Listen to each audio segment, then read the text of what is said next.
Salut à toutes et à toutes, c'est Sixina et aujourd'hui on se retrouve pour une nouvelle vidéo. Je vais vous raconter des légendes françaises.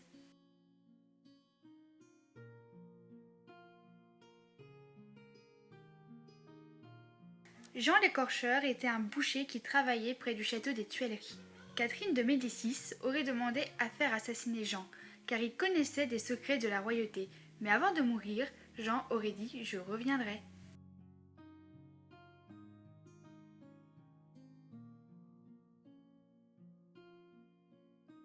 L'homme en rouge serait apparu dans les jardins du château des Tuileries avec des prédictions qui s'avéraient être vraies.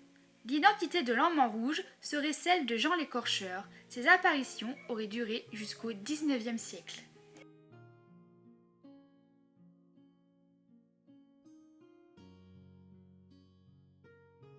L'homme en rouge serait apparu devant l'astrologue de la reine, mais aussi devant la reine.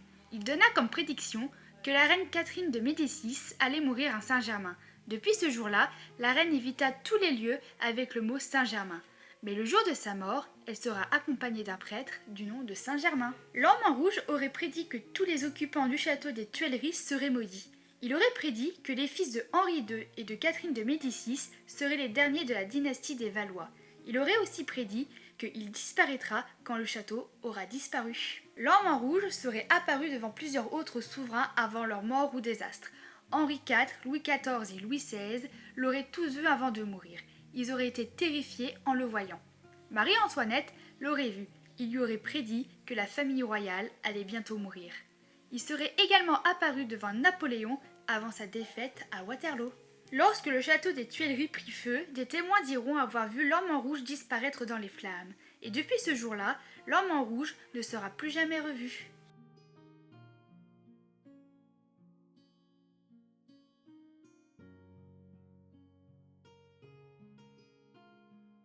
La bête du Gévaudan aurait tué de nombreuses personnes, mais encore aujourd'hui, on ignore la véritable identité de la bête. Jeanne gardait un troupeau de moutons, mais quelques heures plus tard, on retrouvera son corps gravement mutilé. Elle aurait été attaquée par un loup. Mais depuis la mort de Jeanne, il y aurait eu d'autres victimes qui auraient été démembrées ou même décapitées. Des rumeurs circulent qu'on aurait affaire à un loup-garou. Les gens se mettent vite à l'appeler la bête. L'affaire de la bête du Gévaudan alla jusqu'aux oreilles du roi Louis XV, qui se mêle vite de l'affaire. Il aurait dit qu'il donnerait une récompense à celui qui tuerait la bête. Le roi aurait également envoyé ses propres chasseurs au Gévaudan. Un chasseur de loups du nom de Jean-Charles a été nommé pour mener l'expédition, mais il aurait échoué. Louis XV, acceptant pas la défaite de son chasseur, il envoya son garde du corps, le vétéran François-Antoine, le 21 septembre 1765. François et ses hommes auraient tué un grand loup qui pensait être la bête. La dépouille du loup aurait été envoyée à Paris. François aurait été récompensé. 2 mois plus tard, les attaques auraient repris entre décembre 1765 et juin 1767.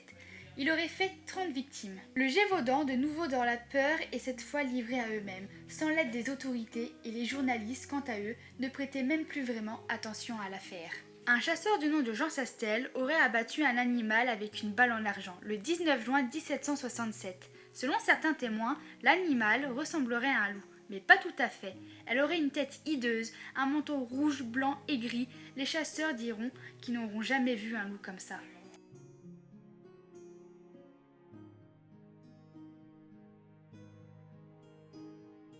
Et si les gens du Gévaudan avaient un tueur en série caché parmi eux sans que personne ne le sache, ou bien une personne atteinte de lycanthropie, croyant être un loup-garou.